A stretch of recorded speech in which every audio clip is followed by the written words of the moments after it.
எடப்பாடி பழனிசாமி அவனும் உத்தமர் மாதிரி எவ்வளவு வாய்க்கிலேயே பேசுறாரு.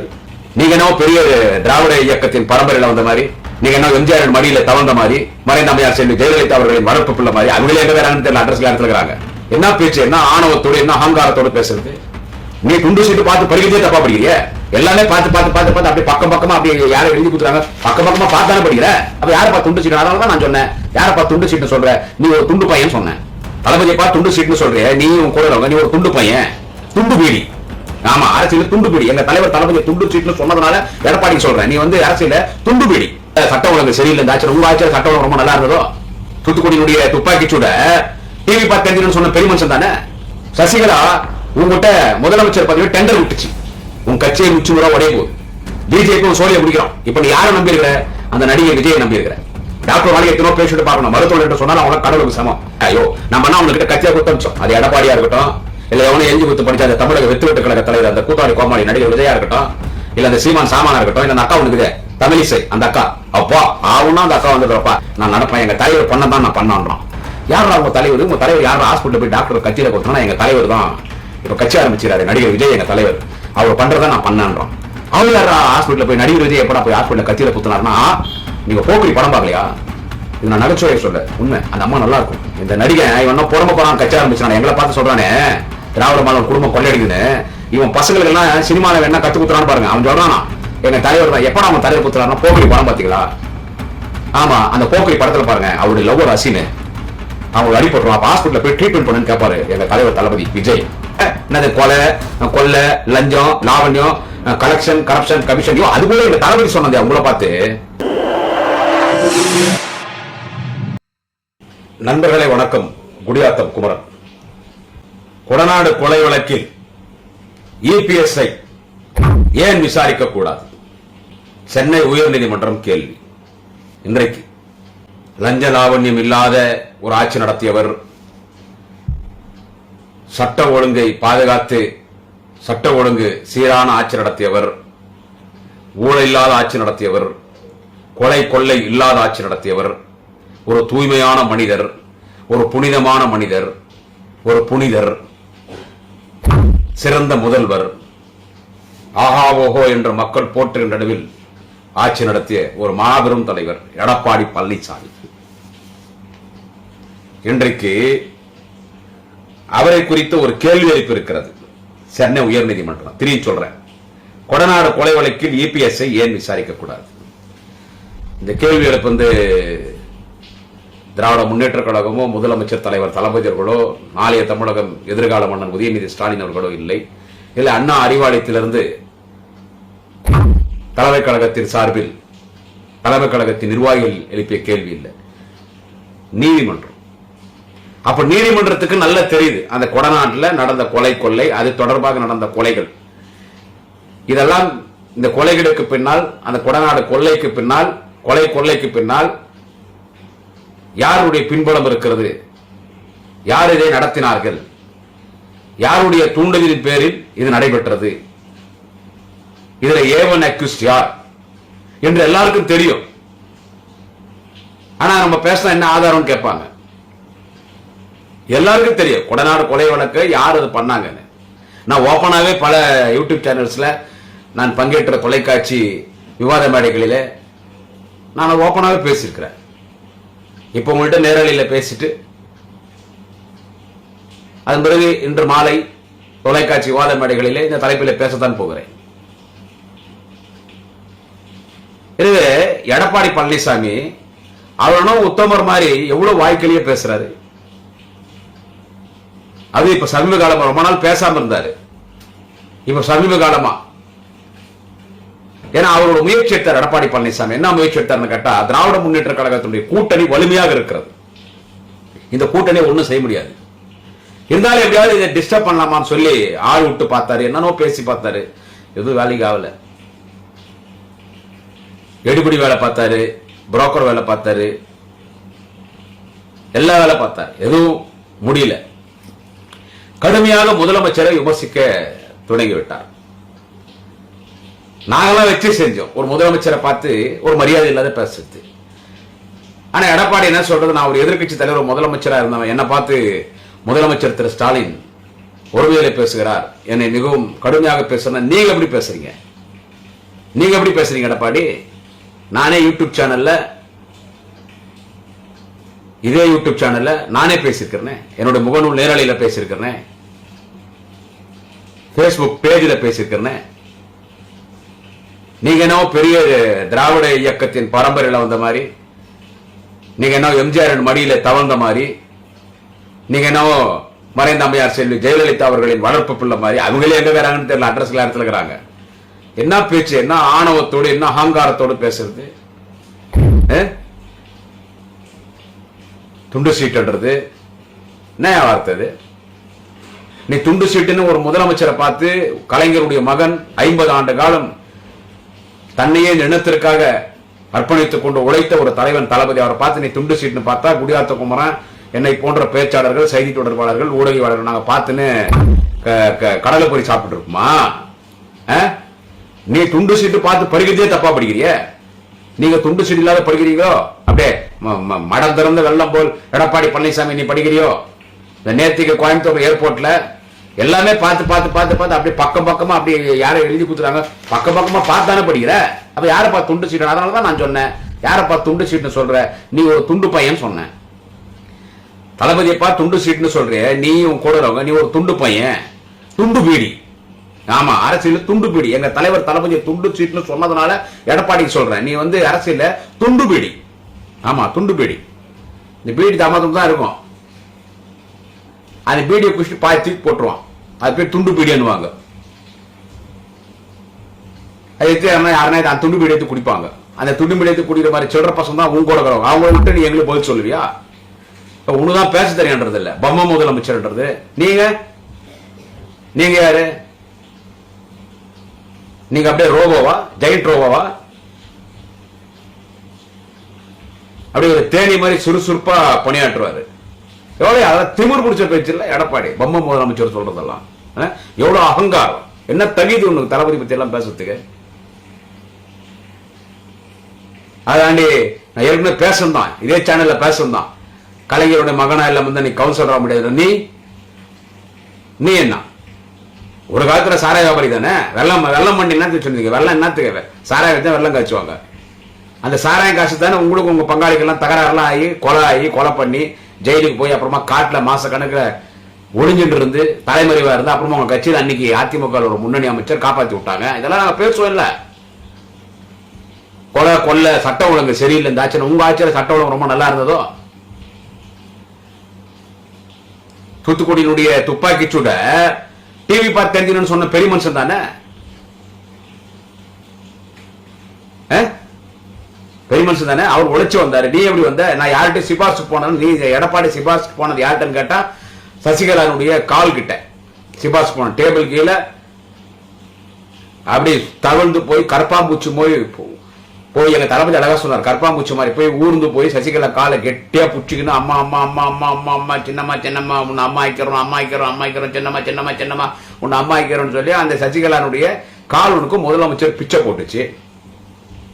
டெண்டர் விடுறதுல முறைகேடுனா பெரிய டெண்டர் முறைகேடு நீதான் எடப்பாடி. எங்க அண்ணன் நாளைய தமிழகம் மாண்புமிகு துணை முதலமைச்சர் வாலிப கலைஞர் உதயநிதி சொன்ன பெரிய டெண்டர் முறைகேடு நீதான். ஏன்னு கேட்டா சசிகலா உங்ககிட்ட முதலமைச்சர் பதவி டெண்டர் விட்டுச்சு. உன்ன முதலமைச்சர் பதவி கொடுக்கல, அந்த முதலமைச்சர் பதவி எடப்பாடி பழனிசாமி கிட்ட சசிகலா டெண்டர் விட்டுச்சு.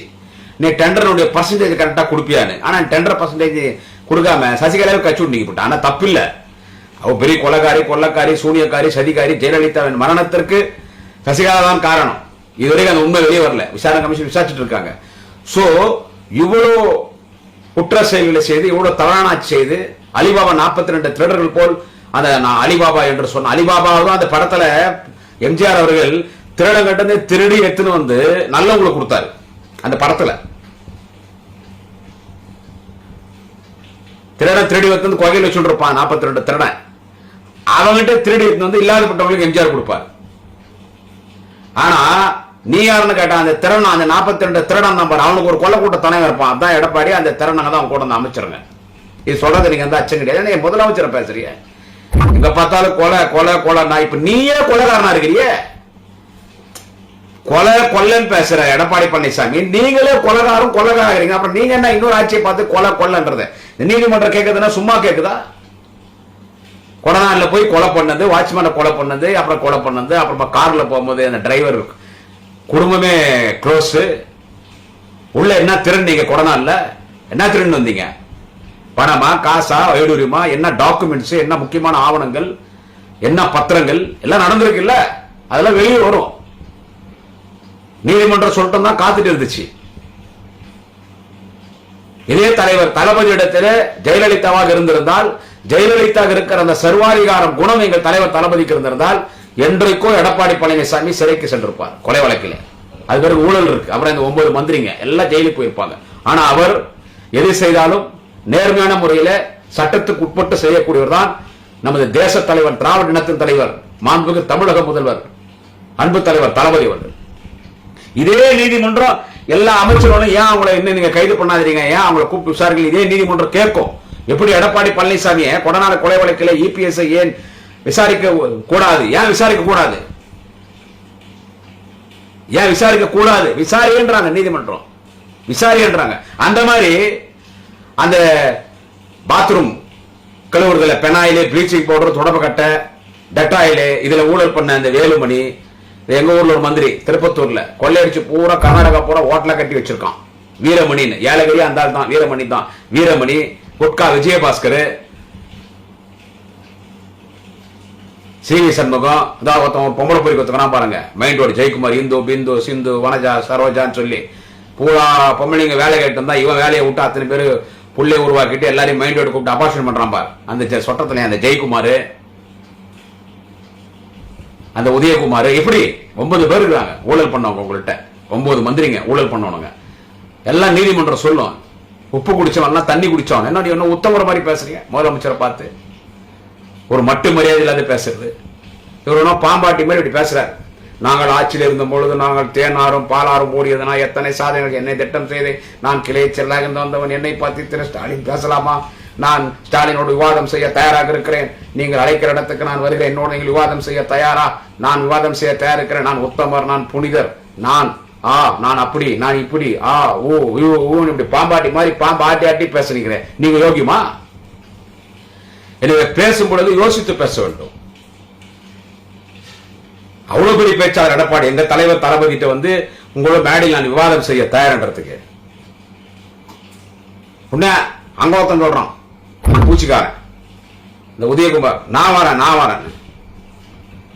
எங்க அண்ணன் உதயநிதி அழகா சொன்னாரு, முதலமைச்சர்கிட்ட நான் வரேன்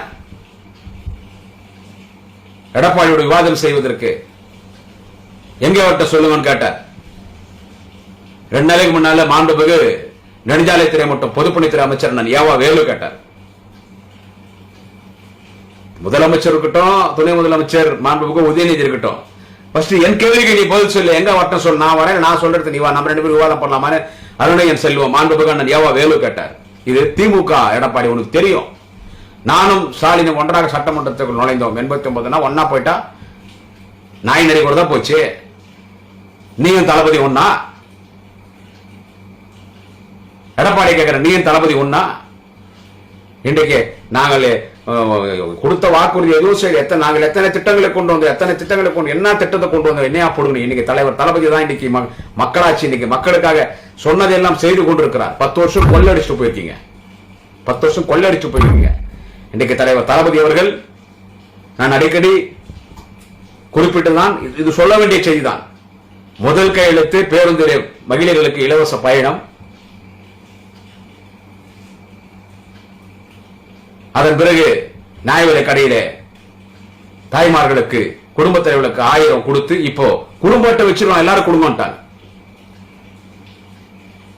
அந்த 1000 வாங்குற தகுதி இருக்கா? கொடு, எல்லாரும் கொடுத்தார். பிளஸ் 2 வரைக்கும் கவர்மெண்ட் ஸ்கூல்ல படிச்சிருந்தா உயர்கல்வி ஹையர் எஜுகேஷன் போகும்போது அந்த பெண்களுக்கு 1000 கொடுத்தார். அதே மாதிரி பசங்களுக்கு, ஆண்களுக்கும் தமிழ் பொதுவல் திட்டம் 1000 ரூபாய் கொடுத்தார். கலைஞர் மருத்துவ காப்பீட்டு திட்டம், அதிமுக குடும்பமே சேர்த்து சொல்றேன். கலைஞர் மருத்துவ காப்பீட்டு திட்டம் எத்தனை குடும்பத்தை இன்னைக்கு வாழ வச்சுட்டு இருக்கு. இன்றைக்கு காலை சிற்றுண்டி திட்டம்,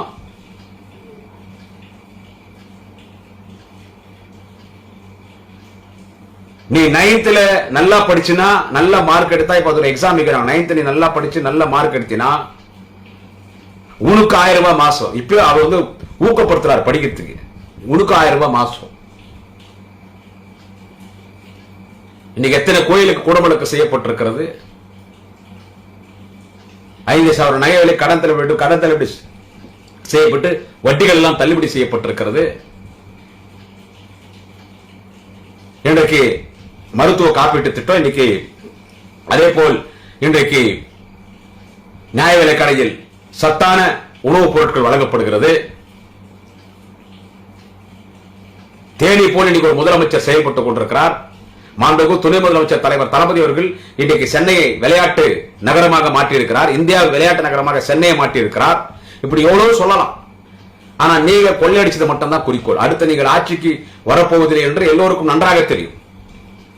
அடுத்து நீங்கள் ஆட்சிக்கு வரப்போவது என்று எல்லாருக்கும் நன்றாக தெரியும். உங்களுக்கும் தெரியும். அதனால கூட்டணிக்குள்ள குழப்பத்தை ஏற்படுத்தலாமான்னு பாத்தீங்க, எதுவும் ஏற்படுத்த முடியாம இன்னைக்கு அவதூறாக ஆணவமாக பேசிக் கொண்டிருந்தால் எடப்பாடி பழனிசாமி அவர்களை பார்த்து பேசுங்க. உன் கட்சியை 100 உடைய போகுது. உன் கட்சியை 100 உடைய போகுது. பிஜேபி சோழியை முடிக்கிறோம். இப்ப நீ யாரை நம்பி இருக்கிற? அந்த நடிகர் விஜயை நம்பி இருக்கிற.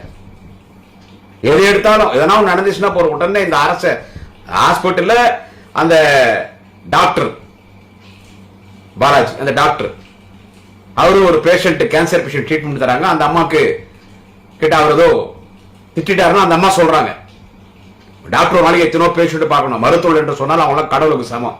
அவங்க ஏதோ அவர் பேசுறத அவங்க தப்பா நினைச்சுக்கினாங்க. அதெல்லாம் அந்த அந்த புற்றுநோய் பாதிக்கப்பட்ட அந்த அம்மையாருடைய மகன், அந்த பையன் என்ன பண்ணா, டாக்டர் மேல ஒரு மன அழுத்தத்தின் காரணமா டாக்டர்கிட்ட போய் சண்டை போட போய் டாக்டர் போய் கதுமுடி கத்தியில் அங்கங்க குத்தி என்னன்னு பண்ணிட்டான். இதுக்கு திமுக திராவிட மாடல் அரசு பார்த்தா எப்படி? திமுக ஐயோ நம்ம அவனுக்கிட்ட கத்தியா குத்தமிச்சோம். அது எடப்பாடியா இருக்கட்டும், இல்ல எவனை எஞ்சி குத்து படிச்ச அந்த தமிழக வெத்துவெட்டு கழக தலைவர் அந்த கூத்தாடி கோமாளி நடிகர் விஜயா இருக்கட்டும், இல்ல அந்த சீமான் சாமானா இருக்கட்டும், இல்ல அந்த அக்கா ஒண்ணுக்குதே தமிழிசை, அந்த அக்கா அப்பா ஆகும்னா அந்த அக்கா வந்துடுறப்பா. அதுவரை அந்த அக்கா சுடிதார் போட்டு வராங்க. எங்க அக்கா தமிழிசை சுடிதார் போட்டு ஜங்கு ஜங்கு ஜங்கு ஜங்கு ஜங்கு ஜங்கு ஜங்குன்னு வராங்க. அந்த அக்கா ஒண்ணு பேசு, உதயநிதி உதயநிதி உதயநிதி அந்த அக்கா ஒண்ணு பேசுறாங்க. எல்லாம் பேசுறீங்களே, என்ன சொல்றது? அந்த எச் ராஜா இதான் திராவிட மாடல். நாங்க அவன் கத்தியா குத்தமிச்சோம். அவன் யாரான்னு பார்த்தா அந்த கத்தியில ஹாஸ்பிட்டல் போய் டாக்டரை குத்துற அளவுக்கு அவனுக்கு எவ்வளவு அவனை தைரியம் வச்சுன்னு பார்த்தா அப்புறமா தான் விசாரணை பண்ணி பார்த்தா தெரியுதா ஏன்டா குத்தணும்னு கேட்டுதாங்க. அவனை எல்லாம் விசாரணை பண்ணா அப்புறமா தான் சொல்றான், எங்க தலைவர் வழியில நான் நடப்பேன், எங்க தலைவர் பண்ணதான் நான் பண்ணான்றான். யாரா உங்க தலைவர்? உங்க தலைவர் யாரா ஹாஸ்பிட்டல் போய் டாக்டர் கட்சியில குத்தனா? எங்க தலைவர் தான் இப்ப கட்சி ஆரம்பிச்சுக்கிறாரு நடிகர் விஜய், எங்க தலைவர், அவர் பண்றதா நான் பண்ணான்றான். அவர் யாரா ஹாஸ்பிட்டல் போய் நடிகர் விஜய் எப்படா போய் ஹாஸ்பிட்டல் கட்சியில குத்தினார்னா, நீங்க போக்கிரி படம் பார்க்கலையா? இது நான் நகைச்சுவையை சொல்ல, உண்மை. அந்த அம்மா நல்லா இருக்கும். அந்த அம்மா இந்த புற்றுநோயில் பாதிக்கப்பட்டிருக்கிற அந்த அம்மா நல்லா இருக்கணும். கடவுள் அவங்களுக்கு நீண்ட ஆயுள் கொடுக்கணும். அவங்களுக்கு எல்லா மாத்திரை மருந்து அவங்க சாப்பிட்டவங்க நல்லா இருக்கணும்னு சொல்லிடுறேன். இந்த நடிகன் இவன் புறம்ப போறான், கட்சி ஆரம்பிச்சானே, எங்களை பார்த்து சொல்றானே திராவிட மாடல் குடும்பம் கொள்ளையடிக்குதுன்னு. இவன் பசங்களுக்கு எல்லாம் சினிமாவில் என்ன கத்து குத்துறான்னு பாருங்க. அவன் சொல்றானா எங்க தலைவர் தான். எப்படா அவங்க தலைவர் குத்துறாருன்னா, போக்கிரி படம் பார்த்தீங்களா? ஆமா, அந்த போக்கிரி படத்துல பாருங்க, அவருடைய லவ்வர் அசின்னு அவங்களுக்கு அடிபட்டுரும். அப்ப ஹாஸ்பிட்டல போய் ட்ரீட்மெண்ட் பண்ணுன்னு கேட்பாரு எங்க தலைவர் தளபதி விஜய். அவனை போய் நான் தளபதி என்ற வாயில வந்துச்சு. என்ன சொல்றது? அவன் அந்த பையன் சொன்னது அப்படி. இந்த உலகத்துக்கே தளபதி என்று சொன்னால் வரிப்புலி பட்டாளத்தின் வரலாற்று நாயகன், முறுக்கிய இளைஞர்களின் போர்வகட்ட தலைவன், ரத்த தடாகத்தில் பூத்திட்ட குறிஞ்சிமல நாயகன், திராவிட முன்னேற்ற கழகத்தின் 2ஆம் கலைஞர், வாழும் பெரியார், வாழும் அண்ணா, தலைவர் கலைஞரின் இதயத்தை இரவலாக பெற்றிருக்கிற இந்தியாவின் சிறந்த முதன்மை முதல்வர், தேச தலைவர், எங்க திராவிட இனத்தின் மாபெரும் தலைவன் தளபதி ஸ்டாலின் ஒருவர் தான். இந்த பையன் சொல்றான், விஜய் ஹாஸ்பிட்டல் கூட்டு போவார் அசீன்ல, அந்த படத்துல போக்கிரி படத்துல போய் டாக்டர் ட்ரீட்மெண்ட் பண்ண சொல்றாரு. டாக்டர் எஃப்ஐஆர் புக் பண்ணோம், இது கத்தியில கிழிச்சிக்கிறாங்க, எஃப்ஐஆர் புக் பண்ணாம போலீஸ் வராம நான் ட்ரீட்மெண்ட் எடுக்க மாட்டேன்ட்டு டாக்டர் மறுத்துருவாரு. இல்ல அடிப்படை ரத்தம் போது ட்ரீட்மெண்ட் எடுக்க முடியாது. அந்த படத்தை டாக்டர் சொல்லுவான், எஃப்ஐஆர் புக் பண்ணோம், போலீஸ் வரணும், டைம் ஆயிடுச்சு. உடனே விஜய் என்ன பண்ணுவார்? அந்த படத்துல கத்தி இருக்கும், அந்த கத்தியை அந்த டாக்டர் கையில் எடுத்து சல சல சல சல சலன்னு அர்த்தம். அந்த படத்துல சொல்றேன். உடனே டாக்டர் ரத்தமா விடுவோம். ட்ரீட்மெண்ட் ட்ரீட்மெண்ட், ஐயோ நரம்பு கட்டாயிட்டு, treatment treatment, take me to ICU ward, take me to ICU ward, take me to emergency ward, treatment, doctors please please take me. எல்லாம் நிறுத்துறாரு. போலீஸ் கூட்டினாரு. அந்த படத்துல விஜயனுடைய டைலாக் பேசுறதானே, அந்த டைலாக் தான் அந்த பேசணும். அந்த மாநாட்டில் இருக்கிற வேண்டியில அந்த டைலாக் தானே பேசிட்டு போனோம். அசிஸ்டன்ட் டைரக்டர் எழுதி கொடுத்து பிஜேபி RSS காரன் சொன்னது. உடனே விஜய் போலீஸ் வந்த பிறகு எஃப்ஐஆர் ட்ரீட்மெண்ட் இல்லை ட்ரீட்மெண்ட். அப்போ இவங்களுக்கு மட்டும் போலீஸ் வரணும், என்னுடைய லவ்வருக்கு மட்டும் போலீஸ் வரணும். அது நடிகர் விஜயனுடைய டைலாக். உனக்கு மட்டும் ட்ரீட்மெண்ட் பார்க்கணும். ஐயோ நான் முதல்ல உங்க லவ்வருக்கு நான் ட்ரீட்மெண்ட் பார்த்துறேன், கூட்டிட்டு போயிட்டு ஹாஸ்பிட்டல் ட்ரீட்மெண்ட் பார்ப்பாரு. அந்த மாதிரி தப்பு பண்ண டாக்டர் எங்க தலைவர் பிளேடால கிழிப்பாரு. அதனால அந்த டாக்டர் எங்க அம்மா சரியா ட்ரீட்மெண்ட் கொடுக்காம எங்க அம்மா இங்கிலீஷ்ல பேசி எங்க அம்மா எடுத்து பேசினால எங்க தலைவருடைய டாக்டரை கத்தியில கிழிச்சான்னு அந்த பையன். அப்போ இந்த சமுதாயத்துக்கு தேவையான ஒரு நல்ல கருத்து ஏதாவது விஜய் படத்துல இருக்குதா? எப்படி சிகரெட் பிடிக்கிறது, எப்படி தண்ணி அடிக்கிறது, எப்படி பொம்பளை பின்னால சுத்துறது, இந்த மாதிரி கத்தியில கிழிக்கிறது, இதெல்லாம் அந்த ரசிகன் கத்தி வச்சுக்கிறாங்க. அந்த பசங்க அதை உண்மை நம்பி செய்யறாங்க பாரு. ஏன்னு சொல்றேன், இவெல்லாம் திமுக எதிர்க்கிறானேன்னு சொல்றேன். சோ அந்த சம்பவம் ஹாஸ்பிட்டல் நடந்ததுக்கு இதுக்கு சட்ட ஒழுங்கு சரியில்லை. அந்த அந்த மரியாதைக்குரிய அந்த அம்மையார் புற்றுநோயால் பாதிக்கப்பட்டிருக்கிறாங்க. டாக்டருக்கு அவங்களுக்கு ஒரு மிஸ் அண்டர்ஸ்டாண்டிங். டாக்டர் அந்த பையன் இந்த சினிமா விஜய் படம் பார்த்துட்டு கத்தியில கிழிச்சு போட்டான். உடனே அந்த ஊழியர்களை பிடிச்சி போலீஸ் ஊத்துறாங்க. மாண்புமிகு துணை முதலமைச்சர் நாளைய தமிழகம் வாலிப கலைஞர் உதயநிதி ஸ்டாலின் அந்த இடத்துக்கு போறாரு. எல்லா மருத்துவர்களுடைய கோரிக்கை வைக்கிறாங்க. எங்களுக்கு வந்துட்டு பாதுகாப்புனா இனிமேல் புறக்காவல் நிலையம், எல்லா மருத்துவமனையிலையும் எமர்ஜென்சி வார்டில் போலீஸ் உங்களுக்கு எல்லாம் ப்ரொடெக்ஷன் கொடுக்கணும். உங்க கோரிக்கை எல்லாம் நிறைவேற்றி தரும். இது நடந்துச்சு, இது நடக்கக்கூடாத ஒரு சம்பவம் நடந்துச்சு. ரொம்ப வருத்தம் நடந்தது. நடக்கக்கூடாத சம்பவம் நடந்துச்சு. இனிமேல் எதுவும் நடக்காண்டா. அந்த பேஷண்ட் கிட்ட போறாங்க. அந்த பேஷண்ட் பேசுறாரு, சாப்பிடுறாரு. பேஷண்ட் பேசுறா, சார் நான் நல்லா இருக்கிறேன், எனக்கு எந்த பிரச்சனை இல்லை, எனக்கு ஃபேஸ்புக் வச்சிருக்காங்க என்னெல்லாம். அந்த பையனே கத்தியில கிழிச்சா பாருங்க விஜய் படம் பார்த்துட்டு. அந்த பையனே கூட ஹார்ட் பேஷண்ட், அவன் பிட்ஸ் பேஷண்ட், பார்ட் பேஷண்ட், அவனே கூட எல்லாம் ஒரு மன அழுத்தத்தில் ஒரு மிஸ் அண்டர்ஸ்டாண்டிங் படத்தை பார்த்து பண்ணிட்டான். விஜய் கத்தியில கிழிச்சான், இவன் கத்தியில கிழிச்சுட்டான். எல்லா உடனே அவன் கோரிக்கை நிறைவேற்றோம்னா மருத்துவர்கள் வேலை நிறுத்தத்தை உடனடியே வாபஸ் வாங்கிட்டாங்க.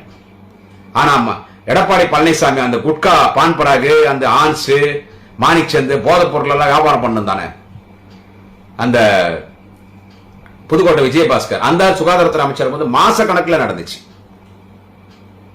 ராஜீவ்காந்தி மருத்துவமனையில மருத்துவர்கள் வேலை நிறுத்தப்பட்டோம். தளபதி போய் உட்காந்து சமாதானப்படுத்தினார். இப்படி பேசினா எவ்வளவு பேசலாம். ஆனால் இன்னைக்கு மக்களுக்காக நல்லது செய்து கொண்டிருக்கிற ஆட்சி யாருடைய ஆட்சி என்று கேட்டா தலைவர் தளபதியுடைய ஆட்சி தான். எனவே எடப்பாடி பழனிசாமி வாய்க்கு வந்தபடி எல்லாம் பேசுறது என்ன, அப்படி எல்லாம் பேசினா என்ன சொல்றது? நீங்க நினைக்கிறீங்க 2026 எங்க ஆட்சி வரும், 2026 எங்க ஆட்சி வரும், நாங்க தான் ஆட்சிக்கு வரணும், வேற யாரும் வரக்கூடாதுன்னு நான் சொல்ல வரலீங்க. திமுக மட்டும் தான் ஆட்சி, வேற கட்சியெல்லாம் அழிஞ்சு போயிடணும், ஒழிஞ்சு போயிடணும்னு சொல்ல வரல. இது ஜனநாயக நாடு. மக்கள் தீர்ப்பே மகேசன் தீர்ப்பு. மக்கள் யாருக்கு ஓட்டு போடுறாங்கன்னா எங்களுக்கு தான் மக்கள் ஓட்டு போடுவாங்கன்றது நாங்க ஆணித்தரமா சொல்றோம். மக்களுக்கு தளபதி செய்யறார். நேற்று கூட அரியலூர், பெரம்பலூர் போறாரு, திட்டங்கள் அறிவிக்கிறாரு. எவ்வளவு அழகா பேசினார் அந்த இடத்துல. ஒரு புழுகு முட்டையா பொய் மட்டும் எடப்பாடி பழனிசாமி பேசினதுதான் உன் கட்சி வாக்கு வங்கியே போயிடுச்சு. இன்னைக்கு இந்த நல்லாட்சியை எப்படியாவது கெடுக்கணும்னு சொல்லி பிஜேபி எவ்வளவு முயற்சி பண்றான், முடியல. இந்த மண்ணை காவி கலராக்கணும்னு பார்த்தா முடியல. இது இப்ப இவர் தெரிஞ்சிட்டாரா? கவர்னர் RSS ரவி தெரிஞ்சிட்டாரா? உங்களுக்கு ஒரு நல்ல அமைச்சரை கொடுத்திருக்காரு. உயர்கல்வித்துறை அமைச்சரா முனைவர் மாண்புமிகு அண்ணன் கோவி செழியன். எங்களுக்கெல்லாம் ஒரு மேடை முகவரி. வாடா போடா அவர் யாரையும் பேசுறதை நான் பார்த்தது இல்லை. கிட்டத்தட்ட 27 வருஷம், 28 வருஷமா நான் அவர்கிட்ட பழகிறேன். அவரோடு துணை பேச்சாளர், அவருக்கு பெட்டி எடுத்து சென்றவன், அவரோடு பெட்டி எடுத்துக்கொண்டு சென்றவன் குடியாத்த கும்பகோணம் ஒருவன். அப்போ ஒரு அம்பேத்கர் லா காலேஜோட ஸ்டூடெண்ட். யாரை பார்த்தாலும் அம்பின்னு தான் கூப்பிடுவார். அவன் கும்பகோணத்துக்காரங்க.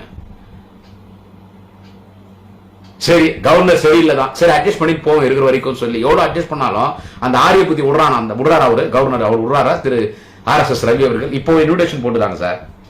அந்த TCRC பாலக்காடு சென்னை இந்தி பிரச்சாரக் சங், இந்தி பிரச்சார சங், DAV அஜ்மீர் காலேஜ் அவருடைய சார்பா multilingual international seminar competitive study on saint Thiruvallur Kabirdas Yogi Vemana. இந்த இந்த மாதிரி இந்த இவங்களுக்கெல்லாம் ஒரு செமினார் வைக்கிறாங்க. அதில் நம்மளுடைய ஐயன் திருவள்ளூருக்கு செமினார் வைக்கிற ஒரு இன்விடேஷன் போட்டிருக்காங்க. அந்த இன்விடேஷன்ல இப்போ கூட என்ன பண்றாங்க தெரியுமா? இப்போ அந்த இன்விடேஷன்ல திருவள்ளூருக்கு காவி துணி போட்டிருக்காங்க, மேல காவி துண்டு காய் வெஸ்ட் கட்டுன்னு திருவள்ளூருக்கு அப்படி போடுறாங்க. எப்ப உங்க திருவள்ளூர் காவி எவ்வளவு பிரச்சனை ஆச்சு, அதெல்லாம் மாத்தினீங்க இல்ல. இப்ப இப்ப போடுற இன்விடேஷன்ல திருவள்ளூர் போற இன்விடேஷன்ல கவர்னர் RSS ரவி அவர்கள் அந்த செமினார் நடக்குது இல்ல, அந்த சென்னை ஹிந்தி பிரச்சார சங் சார்பா TCRS பாலக்காடு சென்னை ஹிந்தி பிரச்சார சங் சார்பா நடக்கிற இந்த ஒரு செமினார் ஐயன் திருவள்ளுவர் குறித்து, கபீர்தாஸ் குறித்து, யோகி வேமனா குறித்து நடக்கிற அந்த ஒரு செமினார் இன்விடேஷன்ல அதுல திருவள்ளூருக்கு வந்துட்டு காவியோட அணிஞ்சிருக்காங்க. சோ எப்படியெல்லாம் இந்த அரசை எதிர்க்கணும், எப்படியெல்லாம் ஆரிய மக்கள் காவியை நாங்க கிழிச்சு துண்டாக்கி அமிச்சிட்டோம். காவி கலர்களுக்கு விரோதம் இல்ல, காவி என்பது ஆன்மீகம். ஆனா சொல்றது பிஜேபி RSS காவி சொல்றோம். சோ இந்த அளவுக்கு திராவிட முன்னேற்ற கழகத்தின் திராவிட மாடல் அரசுக்கு தொல்லை கொடுத்து கொண்டார் ஒரு முதலமைச்சர். இதையெல்லாம் சந்தித்துக் கொண்டு நல்லாட்சி நடத்துறான்னு சொன்னது யாரை குறை சொல்றீங்க? துணை முதலமைச்சர் என்ன பண்றாருன்னு எச்ராஜா கேட்கிறாரு. அவர் ஒருத்தர் சரத்குமார் வேணாம் கூட என்னத்துக்கு அதெல்லாம் பேசுறது. அவரு துணை முதலமைச்சர் என்ன பண்றாரு? உங்க வீட்டு கல்யாணத்துக்கு நல்லது கெட்டதுன்னா மட்டும் தலைவர் வந்து நின்று பத்திரிக்கை வச்சு நின்றுறீங்க. அவர் வந்தாதான் மரியாதை. என்ன சொல்றது? முதலமைச்சரும் போயிடுற வந்த மரியாதைக்கு. அப்புறம் உக்காடி யாரை குறை சொல்றீங்க நீங்கெல்லாம்? உதயநிதி என்ன பண்றாரோ இன்னைக்கு உதயநிதி தான் கவர்மெண்ட் நடத்துறாரு. டிஸ்ட்ரிக்ட் ரெவ்யூ மீட்டிங் போறாங்க. எவ்வளவு சூப்பரா இன்னைக்கு அவரோட அட்மினிஸ்ட்ரேஷன் இருக்குது இன்னைக்கு. ஆனா உதயநிதியோட அட்மினிஸ்ட்ரேஷன் ஆனா உதயநிதி எடப்பாடி கிட்ட சொன்னாரு, நான் வரேன் என் கூட நீ பேச. உதயநிதி கிட்ட பேசல, எங்கள்கிட்ட அமைச்சர்கள்லாம் இருக்காங்க. எடப்பாடி உங்ககிட்ட அமைச்சர்லாம் அப்படியே அரிஸ்டோட்டல், ஷேக்ஸ்பியர், என்ன அலெக்சாண்டர் மாமன்னர் எல்லாம் பெரிய பெரிய அப்படியே பெரிய மன்னர்களே, எல்லாம் அறிஞர் பெருமக்களே விட்டுக்கிறவங்கலாம் அப்படியே மகாகவி பாரதிதாசன், மருது சகோதரர்கள், சேரன் சோழன் பாண்டியன், இப்படிப்பட்டதான் உங்களோட மந்திரிகள்லாம் எல்லாம் பூரா டுபாகோ இருக்கும். இவங்க வந்து எங்களுக்கு போய் சொல்றதான். அந்த சின்னத்துக்கு ஒரு ஓட்டு வங்கி, அதுவும் அப்படியே குறையன் வந்துனே இருக்குது. அதை எடப்பாடி அந்த கதையை அந்த முடிச்சுடுவான் அந்த கதையை. சோ அண்ணன் உதயநிதியுடைய பாலிடிக்ஸ் அருமையா இருக்கு. ரெண்டாவது பார்லிமெண்ட்ல 40 தொகுதி ஜெயிக்கிறதுக்கு அண்ணன் உதயநிதியுடைய பிரச்சாரம் எங்களுக்கு பெரிய வலுமை. ஆட்சி அமைச்சோம், அதுக்கும் மாண்புமிகு அண்ணன் துணை முதல்வர் நாளைய தமிழக அண்ணன் உதயநிதியுடைய பிரச்சாரம் எங்களுக்கு பெரிய பிளஸ் பாயிண்ட். இன்றைக்கு ஒரு தவிர்க்க முடியாத ஒரு அரசியல் கட்சி தலைவர் அண்ணன் உதயநிதி ஸ்டாலின் அகில இந்திய அளவில். அதனாலதான் எடப்பாடி பேசினாலும் சரி, சீமான் சாமான் பேசினாலும் சரி, அண்ணன் உதயநிதிக்காகவே ஒரு கட்சி ஆரம்பிச்சான் பாருங்க. நடிகர் விஜய் பிஜேபி 2000 கோடி ரூபாய் நடிகர் விஜய்க்கு பணம் கொடுத்து கட்சி ஆரம்பிச்சு வச்சு மாநாட்டுக்கு ஒரு 100 கோடி ரூபாய் கொடுத்த மாநாடு அண்ணன் உதயநிதிக்காகவே ஆரம்பிக்கப்பட்ட கட்சி அந்த தமிழக வெற்றி கழகம் என்று சொல்லப்படுகிற தமிழக வெட்டு கழகம் பிஜேபி. அந்த அக்கா தமிழிசை, அந்த அக்காவுக்கு உதயநிதி பயமா இருக்கு. அந்த அக்கா டிவியில பாக்கிறது, அது போன்ல அந்த அக்கா வராங்க. அந்த அக்கா சுடிதார் போட்டு வராங்க. ஜங்கு ஜங்கு ஜங்கு ஜங்கு ஜங்கு ஜங்கு ஜங்கு ஜங்கு ஜங்கு ஜங்கு ஜங்கு ஜங்கு அந்த அக்கா அப்படியே நடந்து வராங்க. அப்படி வந்து உதயநிதி உதயநிதி உதயநிதி சரி சொல்லுங்க, எங்க அண்ணன் உதயநிதி பேர் சொல்றதுனால நீங்க பிரபலம் முடியுங்களா சொல்லிக்கங்க, சந்தோஷம். அவங்க எல்லாம் உதயநிதி முதலமைச்சரே விட்டா உதயநிதி உதயநிதி உதயநிதி இங்கதான் எங்க அண்ணன் நிக்கிறார். எனவே நான் எடப்பாடி நான் இந்த பதிவு எதுக்குன்னு கேட்டா, கொலை கல்ல ஊழல் லஞ்சம் சொல்றீங்கன்னு சொன்னா நீங்க கொலை பண்ணிருக்கீங்கன்றது நீதிமன்றத்துக்கு தெரியுது. நீதிமன்றத்துக்கு எடப்பாடி பழனிசாமி கொடநாடு கொலை வழக்குல பெரிய சம்பந்தம் இருக்குது, நீதிமன்றத்துக்கு தெரியுது. அதனாலதான் சென்னை உயர்நீதிமன்றம் கேள்வி கேட்குது, கொடநாடு கொலை வழக்கில் EPS ஏன் விசாரிக்க கூடாது? In Kodanadu murder case, why government should not encourage? Why government should not encourage ex-CM Edappadi Palanisamy? He should encourage. We are having doubt. He is a suspect in Kodanadu murder case, murder and theft. Edappadi Palanisamy is a suspected person, so we should encourage. Enquiry பண்ணான், விசாரணை பண்ணான் எடப்பாடி பழனிசாமி. நான் நீதிமன்றத்துக்கு வர தயார், நான் குற்றம் செய்யாதவன். மடியிலே கணம் இருந்தால்தான் வழியிலே பயம், எல்லாமே கணம் தான், பூரா தப்பு தான். எனவே எடப்பாடி அவர்களே பேசுவதை பார்த்து பேச வேண்டும். கோர்ட்டுக்கு கூப்பிடுறாங்க, கோர்ட்டுக்கு போங்க. என்ன சொல்றது? கோர்ட்டுக்கு போங்க, அந்த கோர்ட்ல போயிட்டு அங்க நில்லுங்க. என்ன அதான் தளபதி எல்லாம் பேசலாம், பார்த்து பேசணும். இது திமுக, இது திமுக, எடப்பாடிக்கு சொல்றேன், இது திமுக. தளபதி இந்த இனத்தை பாதுகாக்க இந்த 50 ஆண்டு காலம் இந்த இனத்தை பாதுகாக்க ஆரியம் கூட்டத்தை இந்த மண்ணுக்குள் நுழைய விடாமல் திராவிட மண்ணை ஆரியர் கூட்டமிடமிருந்து பாதுகாக்க இந்த இனத்தை வழிநடத்துவதற்கு எங்கள் வாலிப கலைஞர் மாண்புமிகு அண்ணன் உதயநிதி ஸ்டாலின் என்கின்ற நாளைய தமிழகம் உதயநிதி ஸ்டாலின் என்ற தலைவர் இருக்கார் என்பதை மட்டும் நான் எடப்பாடிக்கு தெரிகிறது. கோர்ட்டு கூப்பிடுறாங்க. கொடநாடு கொலை வழக்கில் இபிஎஸ் ஏன் விசாரிக்க கூடாது என்று சென்னை உயர்நீதிமன்றம் கேள்வி கேட்கிறது. எடப்பாடியார என்னது கொலை கொள்ளை லஞ்சம் லாவண்யம் கலெக்ஷன் கரப்ஷன் கமிஷன் அது கூட எங்க தளபதி சொன்னது. அவங்கள பார்த்து எடப்பாடி பழனிசாமி ஏடிஎம்கே கவர்மெண்ட் அவங்களுக்கு தெரிஞ்ச மூணு தான். திராவிட முன்னேற்ற கழகத்தின் கொள்கை என்று சொன்னால் கடமை கண்ணியம் கட்டுப்பாடு. எடப்பாடி பழனிசாமி அதிமுக, அது ஜெயலலிதா அதிமுகவோ எம்ஜிஆர் அதிமுக சொல்ல தலைவர் தளபதி. எடப்பாடி பழனிசாமியின் அதிமுக, எடப்பாடி பழனிசாமி ஆட்சி, அவங்க கொள்கை மூணு கலெக்ஷன் கரப்ஷன் கமிஷன். இதுதான் எடப்பாடி பழனிசாமி. எனவே இன்றைக்கு அரசியலை பித்து பிடித்து எதிர்காலம் என்ன ஆகும் என்று தெரியாமல் எப்படி மீண்டும் உட்ட பதவியை பிடிக்கலாம், கட்சி இருக்கிற பதவி நிரந்தரமாக இருக்குமா, பொதுச்செயலாளர் இருக்குமா இருக்காதா, எதிர்க்கட்சி தலைவர் இருக்குமா இருக்காதா. ஏன்னா எம்எல்ஏக்களுக்கு தீபாவளிக்கு நீ 2 கோடி கொடுக்குற, அங்க சசிகலாவும் 2 கோடி கொடுக்குறியோ. உண்மையிலே சொல்றேன், ஏடிஎம்கே எம்எல்ஏ காட்டுல தான் பணம் போல. எங்க ஆளுங்கட்சி எம்எல்ஏங்கள்லாம் வட்டி கட்டுக்கிறாங்க, திமுக மந்திரிகள் வட்டி கட்டுக்கிறாங்க ஆளுங்கட்சி. ஆனா எதிர்கட்சி பணமா அவ்வளவு கொள்ளை வச்சுட்டு நீ திமுக பார்த்து கொள்ளை சட்ட ஒழுங்கு சரியில்லைன்ற என்ன சொல்றது? என்ன நீ சொல்ற கொடநாடு கொலை எடப்பாடி பழனிசாமி போங்கண்ணே கோர்ட்டுக்கு போங்க. என்ன சொல்றது? கோர்ட்டுக்கு போங்க. அதனால முதல்ல நம்ம உத்தமரா இருந்தா இன்னொருத்தரை பார்த்து குறை சொல்லணும், நம்ம புனிதரா இருந்தா இன்னொருத்தரை பார்த்து குறை சொல்லணும். A corrupted political leader is Edappadi Palaniswami. பார்த்து பேசுங்க. நாளை இன்னொரு பதிவை சந்திக்கிறேன். நன்றி, வணக்கம். குடியாத்தம் குமரன்.